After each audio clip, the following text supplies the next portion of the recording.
Shrouded Sky is finally here, and with it comes a long list of additions and adjustments. We've got a new major map condition, a new POI on Dam Battlegrounds, 2 new arc threats, a seasonal player project, a free raider deck, beards, weapon balance changes, explosive crafting adjustments, PvP feats removed, and more. Some of it is long overdue, and some of it even controversial. But overall, this is probably the first update this year that actually feels substantial. Let's go through it. And if you find this breakdown useful, feel free to like and subscribe. Now, Hurricane. The biggest addition this patch is the new major map condition, Hurricane. It's the core theme of the update. Hurricane runs on every map at every hour, which honestly surprised me. I've been fairly critical of Embark's map rotation decisions. Bird City was handled poorly, and the reintroduction of Cold Snap hasn't exactly been ideal for EU players.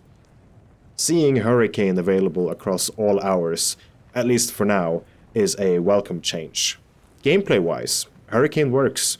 The storm actively works against you. Visibility and audio are reduced outdoors, and the storm steadily chips away at your shield. You can't just sprint around without thinking anymore. Combine that with the new arc, the Comet, whose explosion deals 150 damage, and running shieldless becomes a serious risk. One thing I've noticed during testing, the raider caches during Hurricane are very strong. I've consistently found upgraded rare weapons and blueprints for Bobcat, Patina, and Volcano. That makes Hurricane a potential money farm and a reliable way to obtain desirable blueprints. First wave caches also seem to share many of the same spawn points as regular raider caches, so using a third-party map like arcraidersmap.app helps if you are farming. Overall, Hurricane feels like a meaningful addition. I'm genuinely interested to see how it plays out over the next few weeks. This update introduces 2 new arc threats, the Firefly and the Comet. The Firefly is best described as a hornet with a flamethrower, or more accurately, a fireball with propellers. The Comet is essentially an outdoor pop on steroids. At first glance, they seem difficult, but once you understand their mechanics, they are manageable. The Firefly can be taken out by destroying its front propellers with an accurate, hard-hitting weapon like the Anvil, or by shooting the exposed fuel canister when it primes its flamethrower.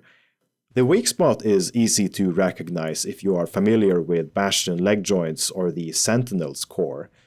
The Comet, however, is trickier. It self-destructs when close enough to deal damage, 150 damage with solid range. You can trigger the explosion and hide behind cover, but if it detonates, you lose the Comet Igniter.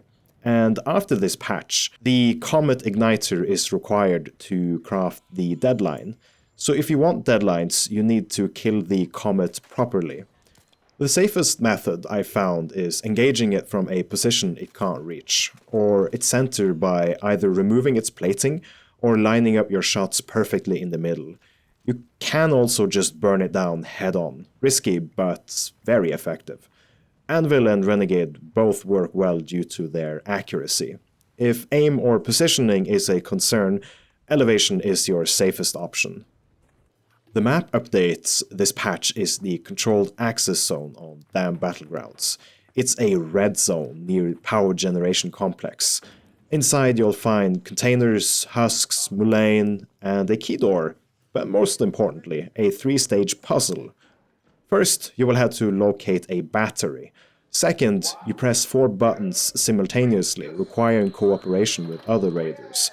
Third, you hand in required items to unlock the final door. The required items vary. On one run we needed batteries and a motor. On another, metal parts and arc performance steel. Opening the final door grants access to the reward room with red lockers and weapon crates. The loot is decent, but you will likely have to share it with up to 3 other raiders. Because of that, I'm not convinced it's worth going out of your way for unless you are playing on a high loot value map condition. Still, it's a solid addition, and more importantly, it reinforces Embark's cooperative direction. This update also introduces a new player project, the Weather Monitoring System. Like previous projects, it offers progression rewards, but I won't pretend to know the full value yet. Personally, I'm holding off until after the wipe, so I can start Season 3 with whatever bonuses it provides.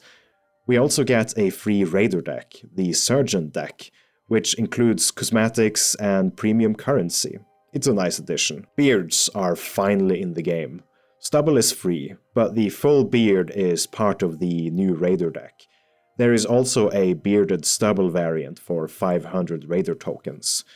Shrouded Sky introduces 3 outfits, Valair, Surgeon and Devotee, with Devotee coming soon. Potentially in a bundle similar to Bone Crown and Volente, perhaps. All 3 outfits are visually distinct and noticeably cooler than some previous releases. It does seem like Embark is responding to feedback about the lack of cool cosmetics. Now to weapon adjustments. Some of these were long overdue. The Stitcher finally gets addressed. Headshot multiplier reduced from 2.5 to 1.75. Base damage reduced from 7 to 6.5. And per shot dispersion increased significantly, about 50%. It was common, cheap, and outperforming almost everything else. This change was inevitable. Kettle drops from 10 to 8.5 base damage, and the Venator gets addressed again.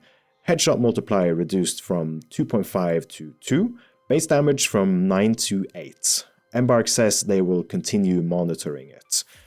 I'm not convinced this completely solves the issue.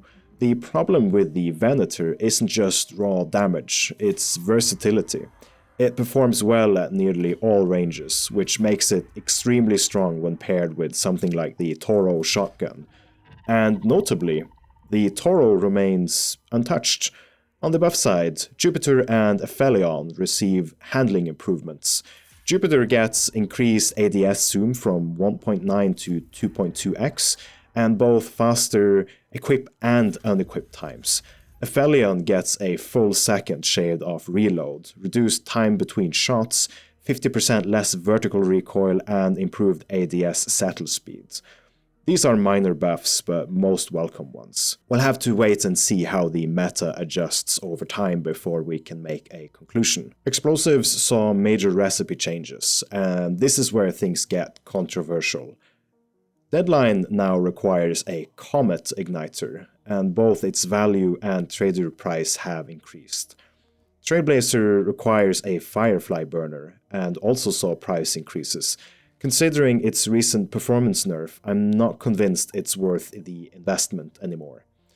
Wolfpack is the most contentious change. It now requires a Rocketeer driver, and Rocketeers often drop only 1 driver per kill. That means you can't reliably use Wolfpacks to farm more drivers. It severely limits sustainable crafting. I don't mind strong explosive becoming harder to craft. That's better than gutting their effectiveness, but the Rocketeer driver requirements feel excessive. Given the backlash, I wouldn't be surprised if Embark adjusts this soon.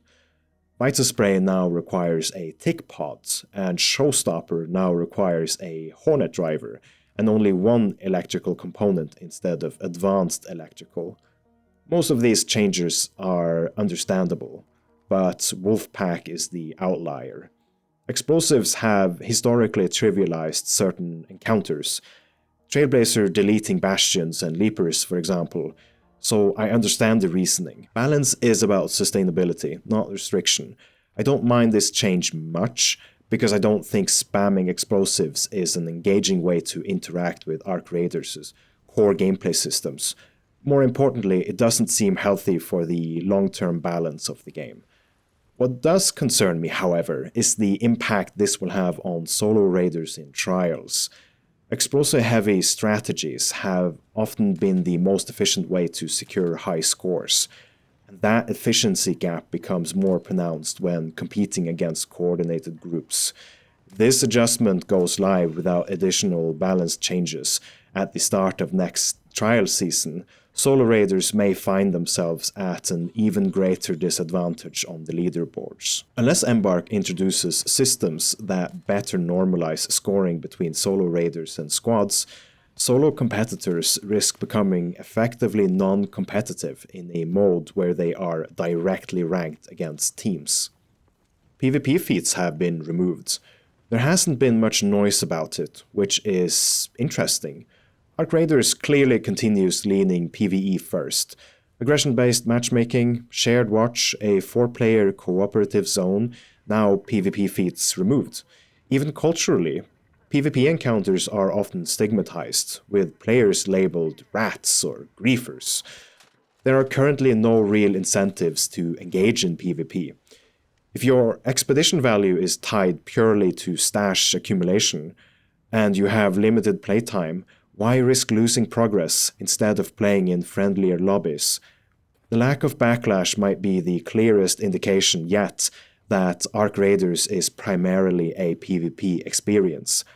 PvP exists, but more as tension than focus. This update also marks the start of the expedition. On the expedition page, you can track progress, catch-up points, and rewards. The evolved patchwork outfit is now available, although it appears slightly bugged. Some color variants teased on the expedition page seems to be missing, but still, it looks really good. There are also several smaller but meaningful changes.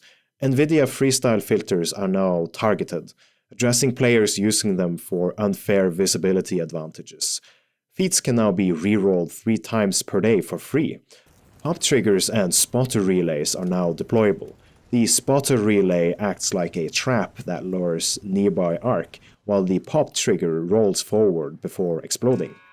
Interactable pianos have been added. The Scrappy menu has been updated, visually different, possibly a placeholder for the upcoming Scrappy changes in the Flashpoint update. A very welcome UI improvement. Hovering over items now shows what scavenging or recycling produces. This saves time and makes inventory management smoother. Hurricane also has a unique hangar intro sequence. The hangar appears partially shut down, with NPCs reacting to the player getting ready to embark. It's a small detail, but it adds a lot of flavor. All in all, Shrouded Sky is the most substantial update we have had this year. Admittedly, not much competition. Headwinds disappointed many players. Solo vs squads wasn't for the average player in mind. Trophy display felt recycled, and Bird City was mishandled, especially with rotation timers and the rubber duck duplication exploit. Steam numbers reflect that. Arc Raiders is down roughly 20% in average player count since the new year.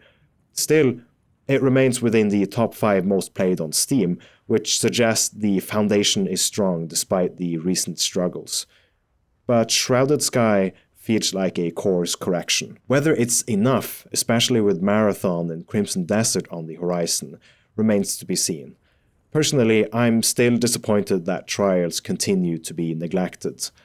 What are your thoughts on Shrouded Sky so far?